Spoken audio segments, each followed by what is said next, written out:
Welcome back, Tribe. Got an episode here from this guy called Uneducated Economist. Want to be rich? Drive a beater P.O.S. Let's see.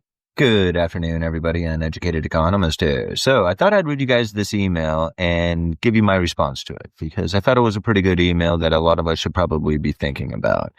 It doesn't really have to do anything about with the banking system, but just kind of more personal choices in life. Now, listen to this. I just found your YouTube channel 3 days ago. I enjoy your insights and will definitely be watching in the future. I do agree that new cars can be a waste of money and often are, but sometimes it's just unavoidable. I think your basic assumption that someone would have a nice car because of vanity is very short-sighted. I drive 45 minutes each way to work, and with a stop at two here and there, with a stop or two here and there, that's easily 2 hours a day, every day in my car. So what is wrong with paying a small portion to be comfortable in life? Isn't that why we're all learning about the economic or about learning about the economy and wanting to make more money in the first place? I speak of work.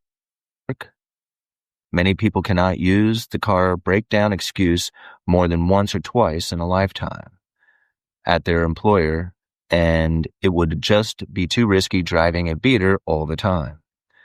The most important reason it is good to have a nice car is for safety.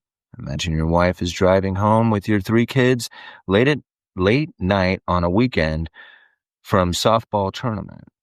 Would you rather be driving a 20-year-old Hyundai or a new Buick? Think of all the hours driving kids to school, soccer, swimming, karate, and everything they have to do, and all the time you spend sitting in the car and want to be comfortable and safe for that reason. I do agree with your premise that buying a vehicle for vanity is a very wasteful and even stupid. But the assumption that seemed to come across is that anybody in a nice car is being foolish with their money. That is just my take on it. Thanks for your time and all the good videos. Cheers, Ben. Ben, thank you very much for the email, and thank you very much for your opinion on this matter, because this is something that I think about quite a bit. You know, I drive probably 2 of the ugliest vehicles in Astoria. I kid you not. Like, these are some pretty old cars. Over the last 4 years, I probably spent, $1,700 in vehicles and maybe another $500 or $600 in tires and maintenance. Damn. So over the course of the last 4 years or so, my vehicle expense has been incredibly low, very low. Insuring with liability on 2 old vehicles doesn't cost much. Now, I agree. Driving old vehicles, you are taking your chance. They are not the most reliable vehicles in the world. But the vehicles that I have purchased, although they are old, are fairly reliable vehicles. And like anything else out there, you always have to have a backup. So you have to have 2 of them. $1,700 over 4 years is incredibly good for even 1 vehicle, let alone 2. Now, when it comes... I know people that are paying $1,800, $2,200 for brand new luxury vehicles, and they're drowning right now. That's the truth. They're struggling because they're keeping up with the Joneses, thinking that material possessions can make you happy, that a brand new car is like the shining spot in your life that's ordinarily very mediocre. It's a sad state of affairs, man, and that interest rate is crushing people, especially, when you're no longer getting your overtime. And money starts to get a little bit tight and the economy has a downturn. Cars are the first to go. And if you look up the statistics right now, average car payment in America, I think, has eclipsed $700. Not just that, but record repossessions are happening as we speak. Should look it up. A lot of people are defaulting on their cars. Comes to safety and transporting the kids, I totally agree. Newer vehicles, more reliable vehicles, that is definitely something that you should have in your decision making when it comes to the vehicles that you are purchasing. Now, I'm talking about myself. Generally, if you have a family, most of the time you're going to have 2 vehicles. So one vehicle for the purpose of what you were speaking, as far as transporting the kids and having safe and reliable and being able to, be confident that that's the abilities that you have with that vehicle. I'm speaking for myself, and I'm speaking from being completely broke and how to get out of debt and how to acquire money and how to become rich. And if you want to be rich, you have to drive a POS, period. That's what I've come to the conclusion, because so much money is wasted in vehicles. It's wasted in insurance. It's wasted in maintenance. It's wasted in fuel, and it's wasted in the interest that you pay on it, the depreciation that's in it. I think about the vehicle that my wife had purchased at the time that she had purchased it. We just got a call from the dealership that she had got, from the dealer who had sold it to her, saying that, hey, that vehicle that we had sold you is now worth $4,000 more than what you owe on it. Do you want to trade it in? Use that equity. See, now she's buying an asset, something that's worth more than what she owes on it. That's pretty cool. That's not too often you find vehicles that do that. It's all about the decisions that you make with your life. Now, again, I am very much in favor of people buying new vehicles, because if you are buying a new vehicle, you have the capabilities of doing it. Now, most people who are buying new vehicles really don't have the capabilities of doing it, and that's really the problem, Pretty much. is that it drains their life. See, Yep. I drive 2 old vehicles, and now I have money that I can go venture around with my kids with. I have money that I can invest. I have money that I can do a lot of things with. See, I don't stress about bills. I don't even stress about my vehicles being damaged. I did a video one time when the Toyota got sideswiped. I mean, it bothered me for all of about 30 seconds. Okay? It's because these vehicles, as far as the amount of effort and time and energy that I'm putting into it, is very low. My concern level is very low. And that's what I like about that. See, if it was the brand new Camaro that I really want to drive, well, I would be nervous about parking that in the Safeway parking lot. I would be nervous about driving that to work and leaving it there for some homeless person to smash the window on. Not that I'm terribly concerned about that, but if they happen to do it to my I have a story about this. So if you've been watching the channel for a while, I've started a remodeling and construction company years ago, and I became pretty successful pretty quickly, and I ended up buying a Porsche, and that was like a dream car in a sense. I couldn't believe the car I was driving, put a smile on my face, would get a nod from other Porsche owners, kind of like the Jeep Wave deal.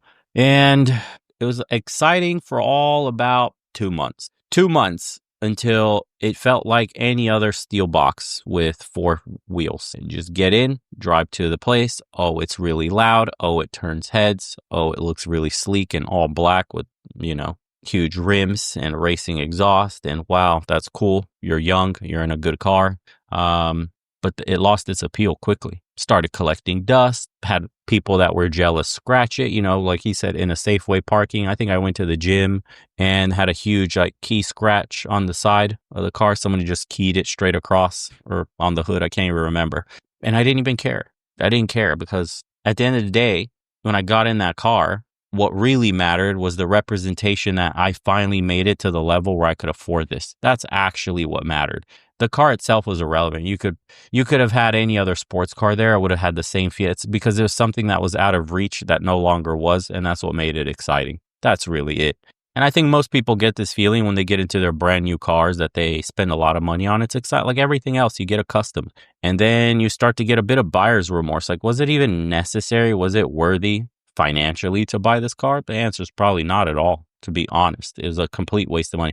I could have gotten by with any old used, not even old and used, but just like a lightly used, 3 Series BMW, and then you're good, dude. That car has all the basics and some of the bells and whistles and nice luxurious interior, and you're done. You're right there. It's cool. What do you need? Let the other guy take a hit who drove it off the lot, and that car will run you for a good 5 to 10 years until you need to get something else. I mean, car prices are just ridiculous. just shopping even for a used car is just ridiculous today. They slap so much on the sticker on top, like market adjustments, another 20 grand. I was looking at Ford Raptors because I had driven one before it got stolen. And I was looking at Ford Raptors. Dude, they wanted $20,000 in Phoenix when I was shopping, or $20,000 over MSRP. And they're like, well, due to market adjustments. And like they kept hounding me. I left my number. I was like, cool. When you sell it for sticker or below, you can call me. And now the car market's so shit. If you go to dealers right now, they're just stacking them up, dude. Cars are collecting dust at the dealerships, stealerships, as you like to call them, because they're ripping people off. They're asking for insane markups. It's the same fucking car. If anything, the build quality seems to be going down. They're trying to squeeze you for every penny while offering the least, man, in terms of like bells and whistles as well. You know, like they want to charge you for adaptive cruise control and some camera system for backup and all this other shit. And like, I think I remember seeing BMW or Mercedes was doing some subscription fee bullshit. Like you had to buy your car, pay a subscription for them to unlock features on the infotainment, if I remember correctly, or even worse than that potentially. And so they're trying to gatekeep their product. It's like not only do you have to buy the car, but then you have to buy services to activate on the car. I remember when I had a Jeep, it was kind of like, you know, you get that. It was something similar was happening on the Jeep with, it wasn't satellite radio. It was just something else. And these car manufacturers are out of control, dude.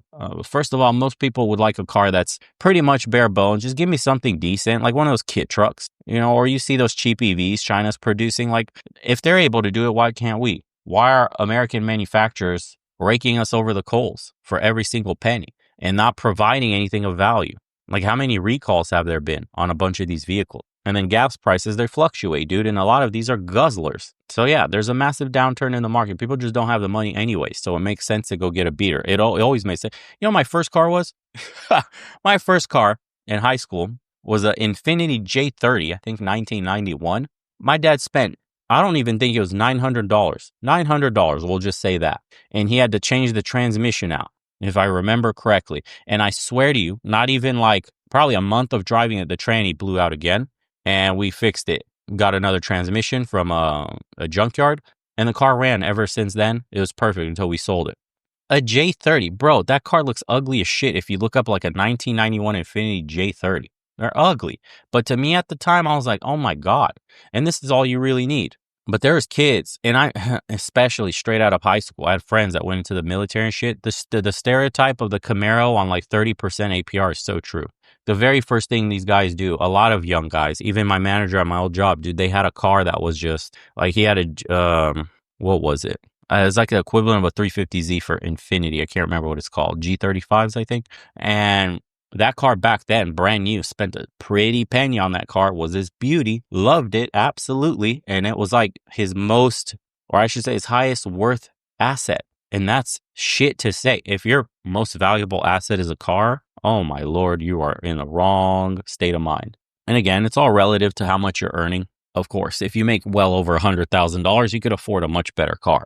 You don't necessarily need to be in a beater to make millions of dollars. It's kind of like equivalent to stop going to Starbucks so often. That's why you're poor. That's not really the case.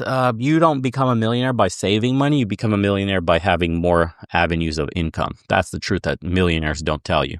You have to have multiple sources. So simply cutting works if you overspend, but most people can't afford to overspend anyways. There are some people that are absolutely ridiculous and they'll spend more than they earn consistently by tens of thousands of dollars. Will get into credit card debt and all this crazy shit. Loans, personal loans. That's not most people though. If you have a spending problem, then cutting does make a difference, but most people have an income problem. So I agree with the premise. Just imagine over 5-10 years of car payments. If you're making a car payment of $700 a month plus insurance, plus maintenance, plus gas, plus all that shit, right? In 6 years, man, that's a pretty penny. It does add up with vehicles, especially if you're going into the higher end stuff. If you bought a used car, hopefully you could find a good price because the car market was upside down too. Used cars were more expensive. When I traded my Jeep in, I gave it back to the Jeep dealer because they were offering me $5,000 than what I spent on it. I had a Rubicon. And I just checked because I kept hearing back in the day when the market was like, post COVID, everybody was having chip shortages. And I was just wondering like, hey, you know what could I get for this car? Because I kind of don't like how bare the Jeep is. Even though it's like a fully souped up Rubicon, it's a bit too bare bones on the interior. You don't even have power seats and shit. So I was like, let me take it to the dealer. And the dealer was like, we'll give you $5,000 more for it, because they couldn't get enough inventory back then. So I let them have it. I was like, cool, take it back. And I know a lot of people that do that. There's a guy next to me in one of those Corvettes, the new Stingrays, the C8s, and he got $20,000 over what he paid for it back then. I know the prices have crashed now. I've been looking at cars too lately. I saw the TRX. You could get them for like 77,000. Those used to be 100K and up. Raptors in the same price now. There's no more markups on them. Bronco Raptors, no more markup. There used to be an insane markup on those. They're just collecting dust and rust on all parking lots of dealers. A bunch of cars. I remember, dude, Hyundai of all, like, this is the epitome of like, economy and value. Hyundai was asking for like a Telluride. I just went to see because I had a homie that worked there.